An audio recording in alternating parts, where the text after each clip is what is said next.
বিক্ষোভ অবরোধ, জাহাঙ্গীরকে কান ধরানো যাবে না, জাহাঙ্গীরকে খালি পায়ে হাঁটানো যাবে না।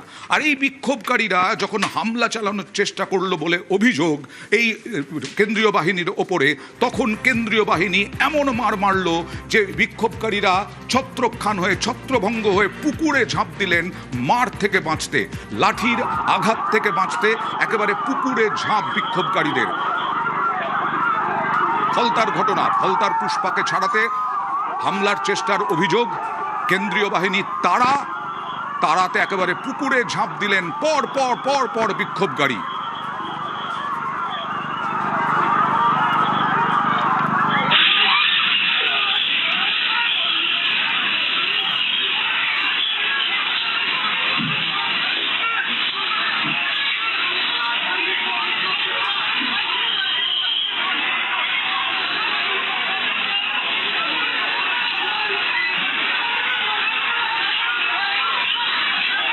শাহজাহানের কায়দায় জাহাঙ্গীরের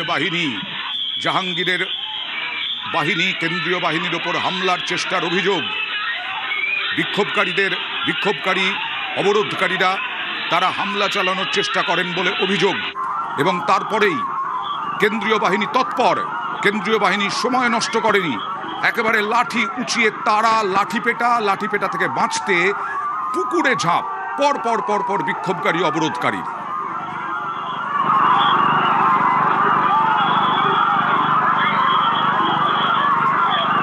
ধাপ একেবারে জলে দৌড় করালো বাহিনী।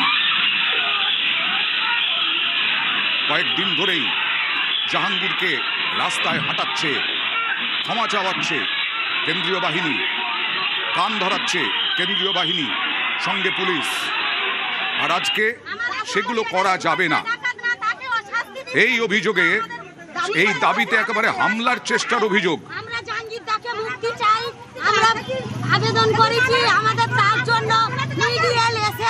সরাসরি চলে যাবো প্রতিনিধি আনিসুদ্দিনের কাছে। আনিসুদ্দিন, এই পরিস্থিতি হলো কেন এবং কেন্দ্রীয় বাহিনী কতটা তৎপর ছিল?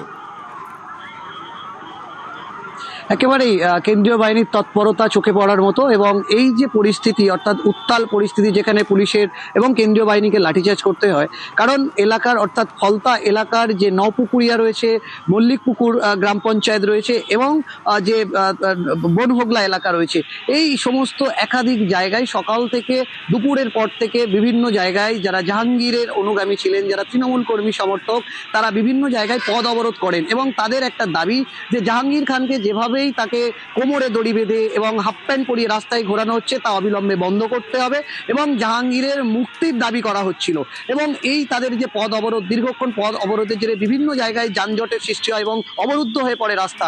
সেখানে কিন্তু ফলতা থানার পুলিশ এবং কেন্দ্রীয় বাহিনী এই সমস্ত ঘটনাস্থলে পৌঁছয় এবং যারা অবরোধকারী ছিলেন তাদের সঙ্গে কথা বলেন, তাদের সঙ্গে কথা বলে এই অবরোধ তুলে দেওয়ার চেষ্টা করেন। কিন্তু এই অবরোধ তুলতে গেলে এই যারা অবরোধকারী ছিল তাদের সঙ্গে বাগবিতণ্ডা শুরু হয় এবং যে মব, অর্থাৎ যে সাধারণ মানুষ, অর্থাৎ যে যারা জাহাঙ্গীর অনুগামীরা যারা পথ অবরোধ করেছিলেন, তাদের হঠাৎ পুলিশকে লাঠিচার্জ করতে হয় এবং কেন্দ্রীয় বাহিনী যে লাঠিচার্জ করে সেখানে দেখা যায় যে ছবি আমরা দেখাচ্ছি, সেই ছবিতে দেখা যায় যে যারা অবরোধকারী ছিল তারা পালিয়ে যান এবং সেখানে পুকুরে ঝাঁপ দেন।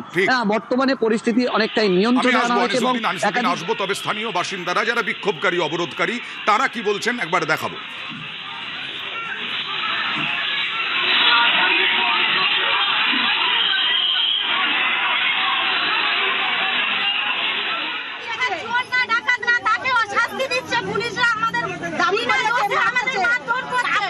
আমরা জাহাঙ্গীর দাকে মুক্তি চাই, আমরা আবেদন করেছি, আমাদের তার জন্য মিডিয়া এসে আমাদের মারধর করছে।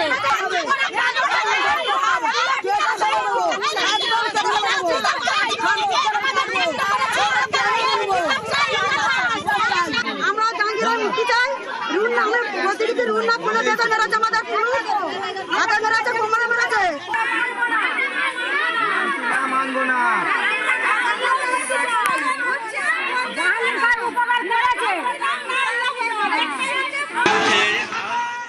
জাহাঙ্গীর খানকে অ্যারেস্ট করেছে পুলিশ, অ্যারেস্ট করেছে এবং জাহাঙ্গীর খানকে ইনভেস্টিগেশন স্বার্থে বিভিন্ন জায়গায় নিয়ে যাচ্ছে। সেখানে কয়েকজন মুসলিম মহিলা এসে রাস্তায় একটু, এবং কয়েকটা ছেলে, মুসলিম ছেলেগুলো হচ্ছে রাস্তায় এসে অবরোধ করেছিল। তা এখন তো শাসনের আইন নয়, এটা এবং আইনের শাসন চলছে। পুলিশ লাঠিচার্জ করেছে, সব যে যার মতো পালিয়ে গেছে, কেউ পুকুরে ঝাঁপ মেরেছে, কেউ ট্রেনে ঝাঁপ মেরেছে, নিয়ে পালিয়ে গেছে। রাস্তায় ব্লক করা যাবে না, অপরাধীর শাস্তি হবে, তার জন্য আইনের যা হওয়ার সেটা হবে। সরাসরি চলে যাবো আনিসুদ্দিনের কাছে। আনিসুদ্দিন, জাহাঙ্গীর নিজে ভোটে দাঁড়াতে চাননি, লড়তে চাননি, জাহাঙ্গীর এইভাবে 4 নম্বরে চলে গেছেন এই ভোটে। এরপরেও জাহাঙ্গীরের অনুগামীদের এখনো এরকম দাপট। একেবারে দেখো, এই জায়গায় ফলতার বিজেপি বিধায়ক দেবাংশু পান্ডা তার দাবি যে বিভিন্ন জায়গায় কোথাও সাম্প্রদায়িকতার বীজ বুনে এই ধরনের ঘটনা ঘটানো হচ্ছে পরিকল্পিতভাবে। কারণ জাহাঙ্গীর খানের যে অপরাধ, সেই অপরাধেই পুলিশ গ্রেপ্তার করেছে এবং আইনে তার বিচার করা হবে। কিন্তু দেখা গেল আগামীকাল, যেটা বিজেপি বিধায়ক দাবি করছেন, আগামীকাল এই ফলতাতেই জনকল্যাণ শিবিরে আসার কথা আছে মুখ্যমন্ত্রী শুভেন্দু অধিকারীর। তার আগেই পূর্ব পরিকল্পিতভাবে বিভিন্ন এলাকায় এই ধরনের গন্ডগোল করানোর চেষ্টা চালানো হচ্ছে। তবে পুলিশ যেহেতু বিধায়ক দাবি করেছেন আইনের শাসন প্রতিষ্ঠা হয়েছে, কোথাও পথ অবরোধ করতে দেওয়া হবে না, আইনের পথেই চলবে।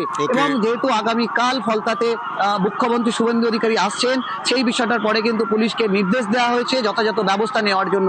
তবে এই যে পথ অবরোধের ঘটনা ফলতা জুড়ে আজকের ঘটেছে, সেখানে কিন্তু একাধিক ব্যক্তি এবং মহিলাকে আটক করা হয়েছে বলতে আমরা পুলিশ সূত্রে জানতে পারছি। একদম আমরা দেখাবো, আপনাদের মনে করিয়ে দিই যে এই বাহিনী কি ছিল। যেদিন সন্দেশখালিতে শাহজাহানের বাহিনীর হাতে আক্রান্ত, রক্তাক্ত হয়েছিলেন ইডির আধিকারিকরা, শাহজাহানকে ধরতে গিয়েছিলেন ইডির আধিকারিকরা। এবার দেখাবো এই বাহিনী আর সেই বাহিনী। তৃণমূল জামানা, বিজেপির জামানা। 2024-এর 5ই জানুয়ারি সকালবেলা সন্দেশখালিতে কেন্দ্রীয় বাহিনীকে সঙ্গে করে যান ইডির আধিকারিকরা জাহাঙ্গীরকে ধরতে। সন্দেশখালির ত্রাস ছিল শাহজাহান, ফলতার জাহাঙ্গীর ত্রাস, ফলতার ত্রাস ছিল জাহাঙ্গীর, সন্দেশখালির ত্রাস ছিল শাহজাহান। শাহজাহানকে ধরতে গিয়ে রক্তাক্ত হতে হয় ইডির আধিকারিকদের। দেখুন, তখন মার খেয়ে গাড়ির কাচ ভেঙে চলে আসতে হয় ইডির আধিকারিকদের। আর আজকে জাহাঙ্গীরের অনুগামীরা লাঠি পেটা থেকে বাঁচতে নিজেরাই পুকুরে ঝাঁপ। 26-এর দাওয়াই শাহজাহান বাহিনীর কায়দায় জাহাঙ্গীরের দলবলের হামলার চেষ্টার অভিযোগ, আর তারপরেই লাঠি পেটা পুলিশ এবং কেন্দ্রীয় বাহিনীর। মিনিটের মধ্যে সাফ করে দেওয়া হয়েছে এলাকা।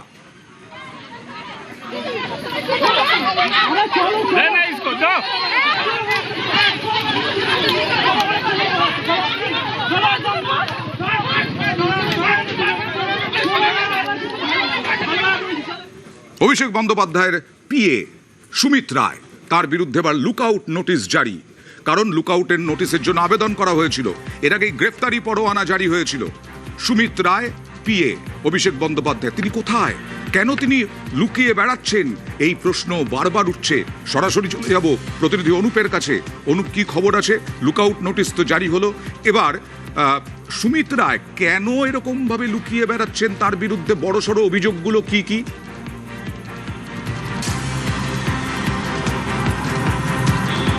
তাকে গ্রেপ্তারির আশঙ্কা করেই তিনি কিন্তু লুকিয়ে বেড়াচ্ছেন, এমনটাই বলা হচ্ছে। তার কারণ যে জমি জালিয়াতির মামলার ক্ষেত্রে লক্ষ্য করা গেছিল অভিষেক বন্দ্যোপাধ্যায় আত্মসহায়ক সুমিত রায়, তার বিরুদ্ধে যে অভিযোগ হয়েছিল পরবর্তী ক্ষেত্রে লক্ষ্য করা যায় তার নাম উঠে আসে জিজ্ঞাসাবাদে। প্রাক্তন যিনি সেখানকার বিধায়ক, তাকে জিজ্ঞাসাবাদে কিন্তু সূত্র ধরে দেখা যায় কোটি কোটি টাকা তিনি তুলেছিলেন সেখান থেকে।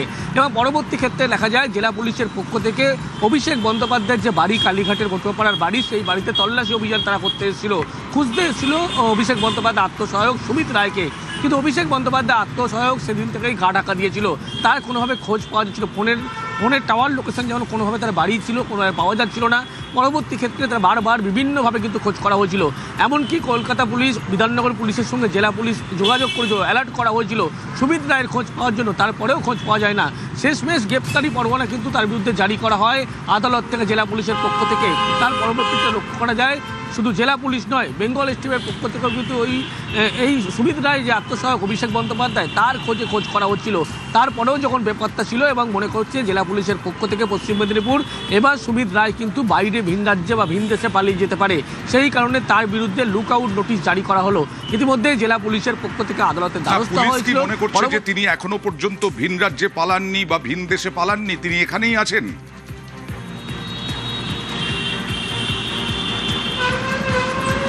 দেখো স্টেপের পক্ষ থেকে তার গতিবিধি ইতিমধ্যে যেমন নজর রাখার প্রক্রিয়া করা হচ্ছিল এবং কোথাও গিয়ে মনে করছে তারা এ রাজ্যেই এখনও পর্যন্ত তিনি গা ঢাকা দিয়ে কোথাও লুকিয়ে রয়েছেন, ভিন রাজ্যে পালাতে পারেননি। কোথাও থেকে মনে করা হচ্ছে কলকাতা বিমানবন্দর ধরে কলকাতা বিমানবন্দর হয়ে সরাসরি অন্য রাজ্যে পালিয়ে যাওয়া তিনি ছক করছেন এবং সেই কারণেই তার বিরুদ্ধে লুকআউট নোটিশ ইতিমধ্যেই জারি করা হয়েছে জেলা পুলিশের পক্ষ থেকে এবং তার খোঁজ ইতিমধ্যেই বেঙ্গল স্টেটের পক্ষ থেকে যেমন করা হচ্ছে, জেলা পুলিশের পক্ষ থেকে করা হচ্ছে এবং দেখা হচ্ছে তাতে রাজ্য ছেড়ে তিনি কোনোভাবে কোথাও না পালিয়ে যেতে পারেন। সেই কারণে বিভিন্ন জায়গায় যেমন তার খোঁজ করা হচ্ছে, গ্রেপ্তারি পাঠানোর পরবর্তী ক্ষেত্রে এবার জেলা পুলিশের পক্ষ থেকে অভিষেক বন্দ্যোপাধ্যায় যিনি আত্মসহায়ক সুমিত রায় তার বিরুদ্ধে কিন্তু লুকআউট নোটিশ জারি করা হলো এবং কলকাতা বিমানবন্দর সহ প্রত্যেক জায়গায় কিন্তু সতর্ক করা হলো, এই নির্দেশিকা পাঠানো হলো, তার বিরুদ্ধে লুকআউট নোটিশ রয়েছে এবং তাকে দেখলে যাতে গ্রেপ্তার করা হয়, আটক করা হয়, এমনটাই কিন্তু সেই লুকআউট নোটিশে স্পষ্ট করা হয়েছে। ওকে, আর ঋতব্রত বন্দ্যোপাধ্যায় যিনি বারবার অভিষেক বন্দ্যোপাধ্যায়ের বিরুদ্ধে গর্জে উঠেছেন, সেই ঋতব্রত বন্দ্যোপাধ্যায় আজকে কি বললেন সুমিত রায় নিয়ে দেখুন। অভিষেকের অফিসে একজন সুমিত রায় আছেন, আমাকে একদিন ফোন করে বলেছিলেন যে বস কথা বলবে, সেই সুমিত রায়। আমি বলেছিলাম কোন বস? হুগো বস। তা এই সুমিত রায় তো অল পাওয়ারফুল, মানে এর কাছেই দেখা করতে যেতে হতো। আমাদের এরকম অনেক এমএলএ আছেন 5 ঘন্টা 6 ঘন্টা বসে থাকার পর সুমিত এসে বলে দিতেন যে বসের আজকে সময় হবে না। আমার ধারণা সরকার পূর্ণাঙ্গ তদন্ত করুক। এবং সুমিত রায় তো আবার শুনছি পালিয়ে বেড়াচ্ছেন, তো ধরা নিশ্চয়ই পড়বেন। সে নেপাল থেকে পড়বেন, না শ্রীলঙ্কা থেকে পড়বেন, না অন্য কোনো দেশ থেকে পড়বেন, নাকি রওনা দিয়েছেন ভানুয়াতুতুর দিকে, তা বলতে পারবো না। কিন্তু এটা মানে আশা করব যে সুমিত রায়ের কোমরেও যত তাড়াতাড়ি দড়ি পড়বে। পশ্চিমবঙ্গের বহু মানুষ, অন্তত আমাদের এই ব্লকে অনেকে আছেন, সুমিত রায়ের কোমরে দড়ি পড়লে তারা সবাই খুব আনন্দ পাবেন। আর কুণাল ঘোষ 13 তারিখে বলেছিলেন এসব বড় বড় ব্যাপার, বিরাট বড় ব্যাপার, তিনি মন্তব্য করতে নারাজ। কি বলেছিলেন দেখুন। সুমিত রায়ের বিষয়ে আমি কোনো মন্তব্য করব না। এসব বিরাট উপদিক্কার ব্যাপার, কার্যত তিনি বস, তিনি তার ফ্যান ক্লাব হয়ে গেল। সুমিত রায় ফ্যান ক্লাব, সেই ফেরেবাজগুলো কোথায়? সেগুলোকে একবার পুলিশ কান ধরে টেনে আনো যে সুমিত রায় ফ্যান ক্লাব। আর কি হচ্ছে? সুমিত রায়কে খুশি না থাকলে অভিষেকের টাইম পাওয়া যাবে না। অর্ধেক কর্মীদেরকে হতাশ করা হয়েছে। এইসব সুমিত রায় জাতীয় লোকজন, এরা গোটা পার্টিটার 12টা বাজিয়ে দিয়েছে। এই সুমিত রায়রা ভেতরটা যাবতীয়ভাবে চেষ্টা করছিল যাতে আমি নমিনেশন না পাই। অভিষেক বন্দ্যোপাধ্যায় আজকে ভবানী ভবনে, আজকে সিআইডি ডেকে পাঠালো তাকে, অভিষেক বন্দ্যোপাধ্যায়কে, কারণ ডিজে মন্তব্যের জের। ডিজে মন্তব্যে বিভিন্ন অভিযোগ 3 জায়গায়, মগরাহাট, আরামবাগ, পূর্ব মেদিনীপুরের ভগবানপুরে ডিজে মন্তব্য এবং তার সঙ্গে সঙ্গে কেন্দ্রীয় নেতৃত্বকে, বিজেপির কেন্দ্রীয় নেতৃত্বকে হুঙ্কার, হুঁশিয়ারি, উস্কানিমূলক মন্তব্যের অভিযোগ। আর সেই অভিযোগে আজকে 6 ঘন্টা জিজ্ঞাসাবাদ অভিষেক বন্দ্যোপাধ্যায়। জিজ্ঞাসাবাদে কি কি বেরিয়ে এলো কথা বলবো প্রতিনিধি অমিতের সঙ্গে। অমিত, 6 ঘন্টারও বেশি জিজ্ঞাসাবাদ, 11:57 ঢুকেছিলেন, 12:30 থেকে জিজ্ঞাসাবাদ শুরু হয়, কি কি উঠে এলো? দেখো, বেশ কিছু নির্বাচনী প্রচারের যে প্রচারে অভিষেক বন্দ্যোপাধ্যায়ের বিরুদ্ধে উস্কানিমূলক বা প্ররোচনামূলক বক্তব্য রাখার অভিযোগগুলো রয়েছে, সেই সমস্ত ভিডিও ফুটেজকে সামনে রেখে, ভিডিও ফুটেজ চালিয়ে, ভিডিও ফুটেজের অডিও শুনিয়ে তাকে জিজ্ঞাসাবাদ করা হয়েছে, এমনটা সিআইডি সূত্রে খবর। এবং অভিষেক বন্দ্যোপাধ্যায়কে জানতে চাওয়া হয়েছিল যে কী উদ্দেশ্য নিয়ে এই ধরনের বা এহেন মন্তব্য তিনি করেছেন।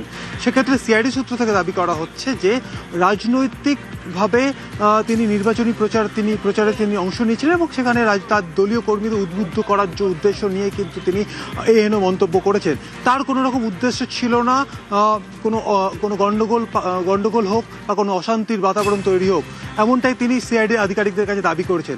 যদিও এই সমস্ত দাবি মানতে নারাজ সিআইডি কর্তারা, তারা বেশ কিছু জায়গার ভিডিও ফুটেজ ইতিমধ্যে তারা এক্সামিন করেছেন, অভিষেক বন্দ্যোপাধ্যায়কে জিজ্ঞাসাবাদ করেছেন সেই সমস্ত ভিডিও ফুটেজ দেখিয়ে।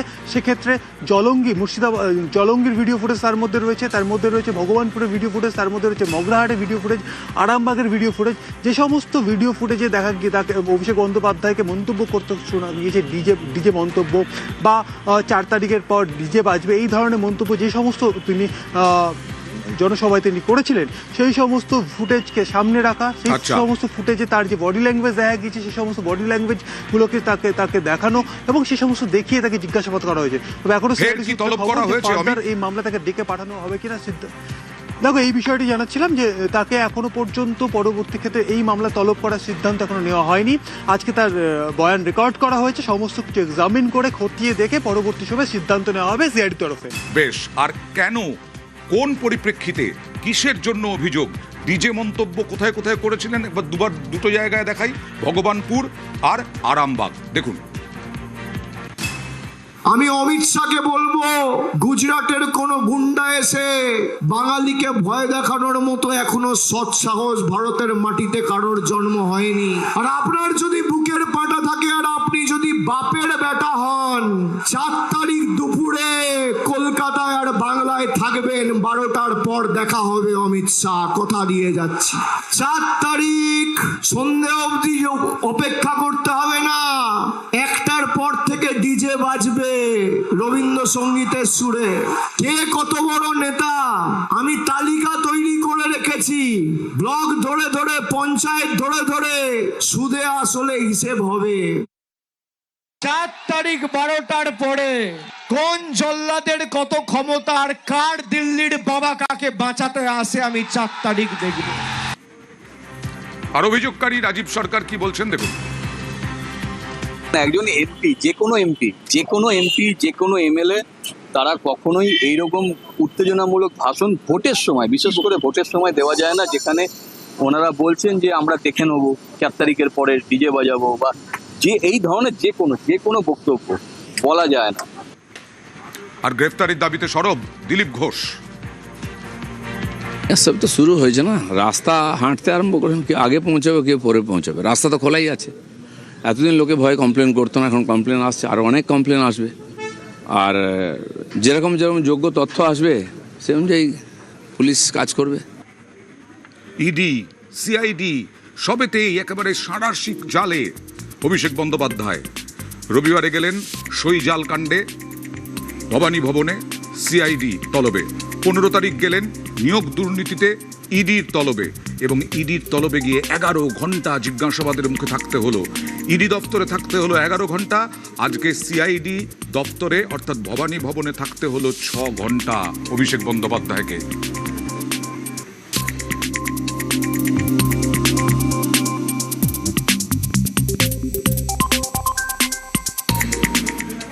কাউন্সিলরের মাসে 10,000 টাকা ভাতা, সেই 10,000 টাকা ভাতায় এরকম রাজপ্রাসাদ।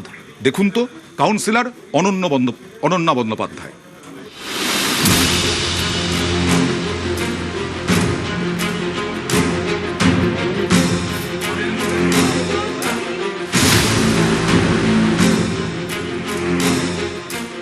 চারতলা বাড়ি, লিফট থেকে ক্লাসরুম, বিলাসের সব আয়োজন।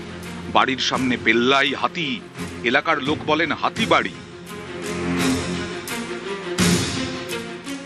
এই বাড়ির মালিকের নাম অনন্যা বন্দ্যোপাধ্যায়, 109 নম্বর ওয়ার্ডের প্রাক্তন তৃণমূল কাউন্সিলর। সোমবার তার পার্টি অফিস থেকে ত্রাণ সামগ্রী, সন্দেহজনক রেড চার্ট, জমির দলিল উদ্ধার হয়েছে। এবার স্ক্যানারে তার সন্তোষপুরের হাতি বাড়ি।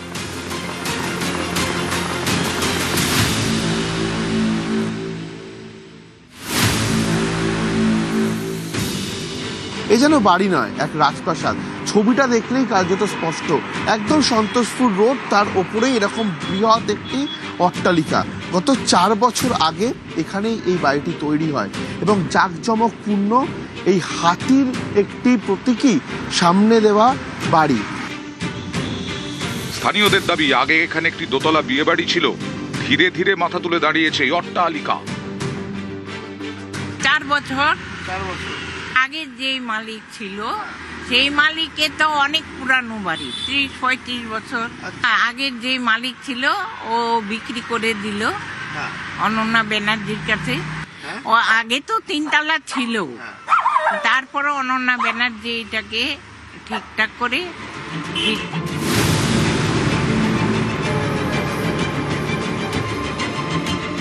চারতলা এই প্রাসাদের লিফট আছে, ক্লাসরুম আছে।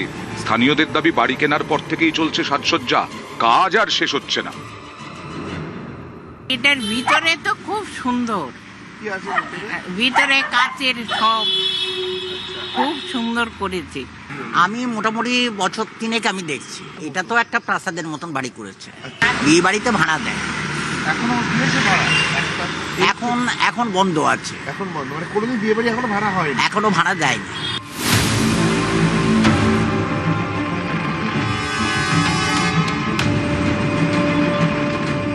অনেকে বলেন রাজ্যের প্রাক্তন মন্ত্রী অরূপ বিশ্বাসের ঘনিষ্ঠ হওয়ার সুবাদেই অনন্যার উত্থান।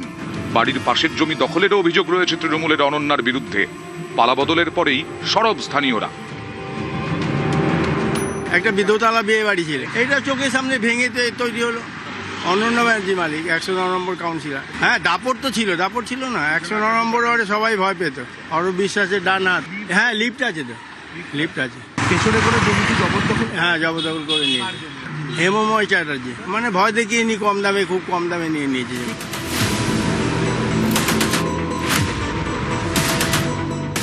কাউন্সিলরের মাসিক ভাতা 10,000 টাকা। সেই টাকায় কিভাবে মাথা তুলল এমন অট্টালিকা? বিজেপির প্রশ্নে তৃণমূল কাউন্সিলরের আয়ের উৎস। এর আগে আপনারা এমএলএদের দেখেছেন, কাউন্সিলর দেখেছেন, পঞ্চায়েতকে দেখেছেন, 3তলা 4তলা বাড়ি, সুইমিং পুল, বাগান বাড়ি। কোথা থেকে টাকা এসছে? 10,000 টাকায় হয়? 20,000, 50,000, 1 লাখ টাকা বেতন পাই এমএলএ, তাতে হয়? কোথা থেকে টাকা আসে সবাই জানে। ওখানকার স্থানীয় লোককে জিজ্ঞেস করুন। এক একটা লোককে চুষা হয়েছে, দোকানপাট বন্ধ করে দিয়েছে, বাড়ি ঘর লুট করা হয়েছে। এরকম বহু ঘটনা আরও বেরোবে, এবং সেই কটা সমাজবিরোধী যেগুলো নেতা হয়ে গেছে সব কটাকে ভেতরে ঢোকাতে হবে। বাড়ি তৈরি নিয়েও বিতর্ক রয়েছে কলকাতা পুরসভায়।